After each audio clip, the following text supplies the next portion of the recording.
Now, I've got a pair of plants to show you this time. These, look at those beautiful flowers. Aren't they just the perfect flower? They're divine. So this is a Hesperantha, or there are two different Hesperanthas.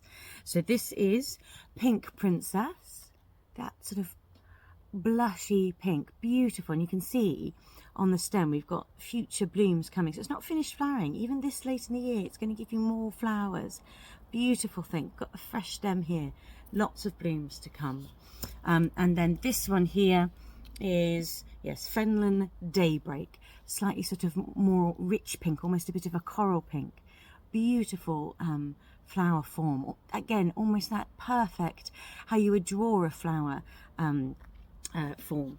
And you can see how the spent flowers are further down on the stem here, but we've got plenty more coming through for the rest of the season. Now, Hesperanthas are some of the later blooming, I'll see if I can lean them into the shot for you there, are some of the later blooming perennials, and they can take you know, a reasonable wide variety of conditions. I put them in open sunny positions and sometimes some sheltered positions as well.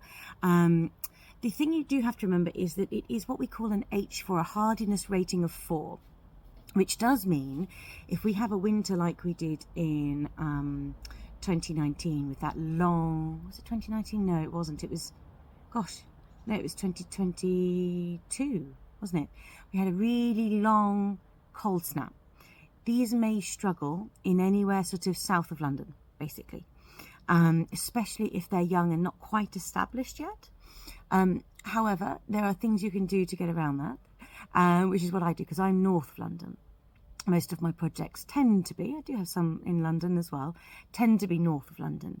And what we do is you'll look for somewhere like a raised bed, for example, or against a wall that gets a bit of sunshine so it keeps the heat in there, but certainly nowhere that holds water in the winter if you're in a sort of position where the temperature is going to get, you know, below -10 essentially for too long, because they might get knocked back and even killed off. But they are just the most stunning colour, and they'll flower probably most years until November, some until December. They really are quite a reliable flower for the winter period, and a divine sort of thing. I mean, how fabulous would these look in a vase with a little arrangement? I mean, just stunning. So I try to find space in my projects if I can for something like, especially if my clients are into sort of picking a few flowers and displaying them, and if they're people that are going to use the garden in the winter. So, you know, I think that's a really great choice to include in a space if you can. So there we go, Hesperanthas, 2 of.